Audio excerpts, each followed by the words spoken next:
Good night and welcome to my YouTube channel, Tyrell Ordine, aka the Cricket Starboy. I am Tyrell Ordine, and folks, I'm still booming with elation over that absolute thriller of a Curry derby that just finished over half an hour ago at the Queen's Park Oval in Port of Spain, Trinidad. And I gotta say, Trimbago Night Riders, aka Curry Chicken, have got their revenge after that disaster from last year at Providence, where their batting was absolutely tatters. But tonight, we must give them praise and thanks, or as what the old saying would say, Lord hear us, Lord graciously hear us. Chicken Curry, nothing, Ghana Amazon Warriors. This is their second straight game they've lost in a row. However, that does not mean that they are going to go on a losing streak. They are going to head home for their home matches, which starts on Friday. And I assume they're going to find their rhythm back after those two disappointing performances. They did show a lot of fight and character in this match, but in the end, Trimbago Knight Riders managed to take it deep to secure yet another victory in the Caribbean Premier League 2024, and they are one victory away from not only going to the top of the table but also becoming the second team to qualify for the playoffs. Now, everyone knows whenever TKR plays the Ghana Amazon Warriors, there's always recipe for chaos, bacchanal, and drama. And it's being said as well, and I've been saying this for the last decade or so, that whenever TKR plays Ghana Amazon Warriors, it has always been dubbed as the Caribbean version of the India versus Pakistan cricketing rivalry. Plus, I'll tell you all something as well. This rivalry with Trimbago Knight Riders and the Ghana Amazon Warriors is way better than the current crop of the India versus Pakistan rivalry, which sadly has become one sided within the last decade or so, minus 2021. But I'll tell you this, the reason why it's also dubbed the Curry Derby, because here in Trinidad and Tobago, my home country, we call it curry chicken, but in Guyana, they call it chicken curry. So, folks, without further ado, let me get right into it because I know it's late and I know there's a test match with India and Bangladesh that's about to start not too long from now, which I want to take in. So I had to do this live stream thick and fast, but break it down very quickly. So earlier on this evening, Trimbago Knight Riders captain Kyron Pollard sent in the Ghana Amazon Warriors into bat after winning the toss on a pitch that did had a lot for the spinners. And keep in mind, there was a lot of rain around earlier this afternoon, where there were severe thunderstorms in both northern and central of Trinidad, which did cause flooding once more. And if that was on the negative side, let's get to the positive, and that is the three spinners, Akil Hussain, Sunil Narain, and Waqar Solanki. They created most of the damage, sharing 5 wickets between them, restricting Amazon to 76 for 70. But before I get into that, let me also point it out. A lot of you all have also witnessed it too, that TKR, all the players actually wore 47, number 47, in honor of Dwayne Bravo, aka the champion, who is retiring at the end of the season. And also, Bravo also received a lap of honor during the innings break. And I gotta say, this was well planned out by TKR. And given the fact that Bravo has played all of his cricket starting from his childhood at Queen's Park Cricket Club, all the way to playing for Trinidad and Tobago Red Force, then for West Indies, beg your pardon, then got picked up in the IPL and has been playing all over the world of franchise cricket. And for me, Bravo will go down as the greatest all rounder in the history of T20 cricket. He has the most number of wickets in the format. And also, let me tell you, he has won the most number of titles as a T20 player as well. Alongside the two T20 World Cups in 2012, 2016, he has 5 CPL titles, 4 with Trimbago Knight Riders, and 1 with the St. Kitts and Nevis Patriots in 2021. So let's get back with the cricket, folks. So it was the spinners in Hussain, Narain, and Solanki. that created damage, both of them sharing 5 wickets between them. And believe it or not, at one stage, the Ghana Amazon Warriors were 7 for 76 in the middle phase. That is after the spinners triggered a massive collapse.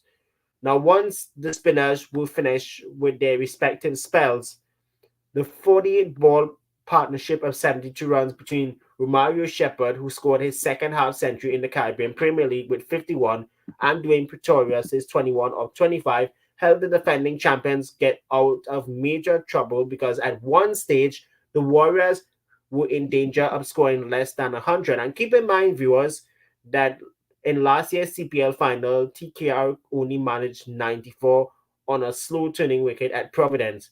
However, the wicket here at the Queen's Park Oval is reminding me of a match that happened in 2022 where TKR did defend less than 150 against Amazon, and Shepard was the top scorer then. Unfortunately, they could only get up to 148, which always was going to be very difficult to defend given that powerful TKR batting lineup. They have all the way from the top of the order all the way down to 10. And other than Shepard's 51 and Pretorius 21, no one else really got starts. In fact, all the others got starts but didn't get to capitalize on that slow wicket. But in reply, yet again, the TKR problems continue with at the top of the order. Sunil Narine only made 11 runs. And let me take this, and this is a bold statement I'm going to make right now. At some stage, Narine is going to have to be demoted down the order. And I'm saying this because these low scores, except for that quick 536 against the Patriots, aren't good enough. Look at all those runs he scored in the IPL this year. I think he scored almost 500 runs with the bat at the top of the order for Kolkata Knight Riders.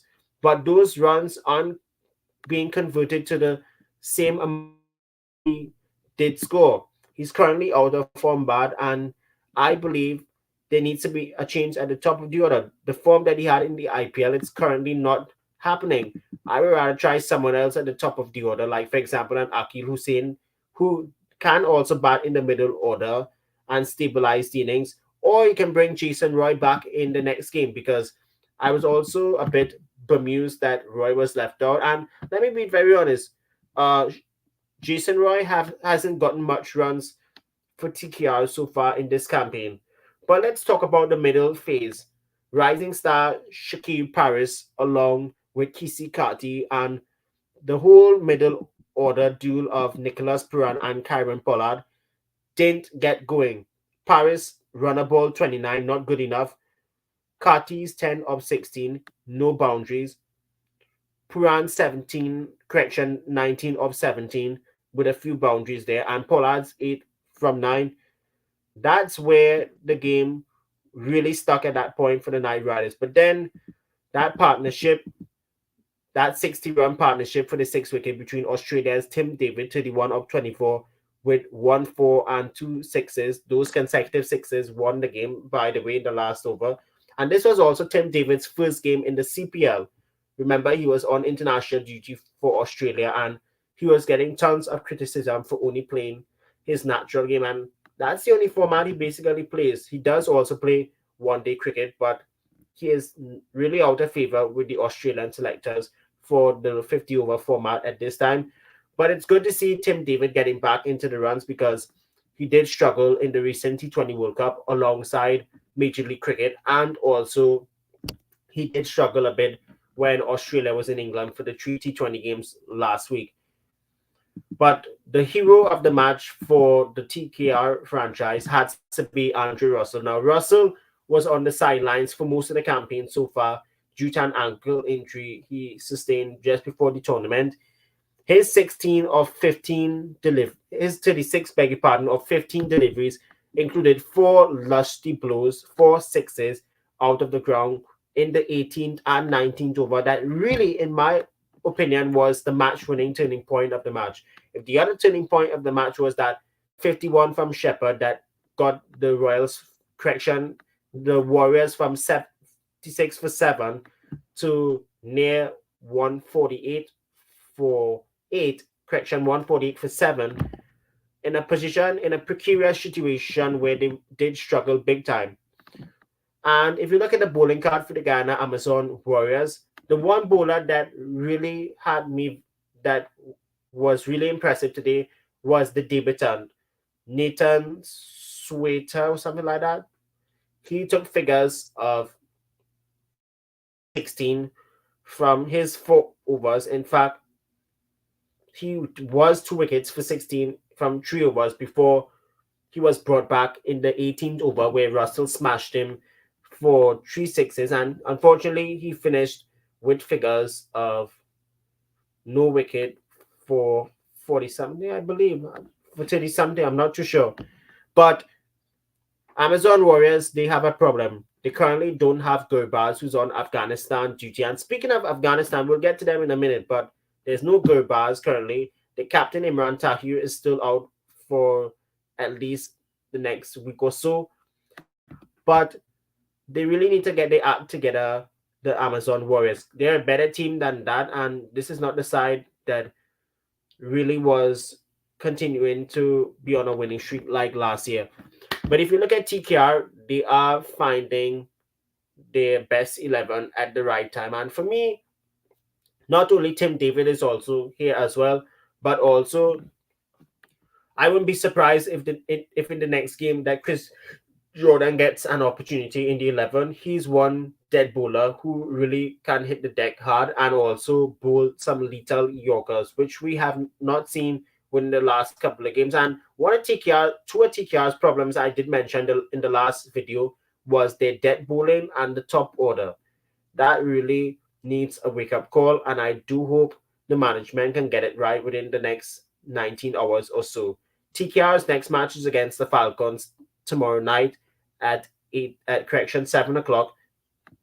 And if the Night Riders win tomorrow night's game, they will not only go to the top of the standings, but also qualify, become the second team to qualify for the CPL playoffs. As for the Falcons, a defeat tomorrow night and their playoff campaign is virtually all but over. But you never know what to expect in the CPL. And look what happened with Falcons. This their one out of the 2 victories they had was against TKR at the Sir Viv Richards Stadium in St. John's and in North South Antigua a few weeks ago, which was a match that TKR should have won. Now, had they had won that match, we would have still been undefeated and already booked their playoff berth. But T20 is one weird format. Speaking of the points table, the Royals are in first position with 10 points and have already qualified for the playoffs. That's the Barbados Royals, of course. Trimbago Knight Riders, with that victory over the Guyana Amazon Warriors, moved to second on the table on a better net run rate. That's because both TKR and the St. Lucia Kings both have 8 points, but the Knight Riders are ahead thanks to a positive net run rate, and the Kings moved down to third in the standings. As for the Guyana Amazon Warriors, the defending champions are currently in with, I believe they also have 6.8 points as well, but they do have a negative net run rate currently. As for the Falcons and the St. Kitts and Nevis Patriots, well, Falcons are in fifth with 4 points, and the Patriots, who are already eliminated from playoff contention, are in last place with only 2 points. I mentioned Afghanistan earlier on the show, and I have to tell you, today Afghanistan pulled off its first ever victory over South Africa. They did defeat them by 6 wickets, and at one point, South Africa was 35 for 7 at one stage early on outside the 10 over mandatory power play. And let me tell you something, Afghanistan is becoming a rising one-day team by the minute. And I'm now seeing a comment here saying 10:50 p.m. Let me delete that. I don't have no time for no random comments. Anyways, as what I was saying, Afghanistan pulled out South Africa for 106 at the Sharjah Cricket Stadium, which is actually hosting its 250th one-day international, the most number of one-day games at one venue in the whole history of the 50 over format. South Africa 106, Afghanistan, they in reply posted 107 for 4 and won the match by 6 wickets with more than 20 overs to spare to go 1-0 up in the 3-match series. Now, the next game between the two teams is on Friday, and if Afghanistan does win that game, they do also win their first ever one-day series against South Africa. But let me also point out, South Africa is in a bit of a transition phase at this time. There's no De Kock, there's no Miller, there's no Maharaj, there's no Shamshi. They're just working with the youngsters right now. And I do hope that Afghanistan continues to perform well in the 50 over format. And as for South Africa, they're in a transition phase, as we all know it, after that T20 World Cup heartbreak. And this was also South Africa's first one day international in a long while, too. So I do expect that Afghanistan will beat South Africa, and also point out this is home conditions for Afghanistan because they know the conditions well in the UAE. It contains a lot of turn and bounce. So let's see what happens. So with that said, I'm gonna wrap up the live video. I hope you guys enjoyed it. Now, just a little reminder, I won't be able to do a live stream tomorrow because there's a possibility I will attend the Trinbago Knight Riders Antigua and Barbuda Falcons game. So expect a vlog on that somewhere or the other, maybe the day after tomorrow. So guys, until then, take care and be safe. Thank you.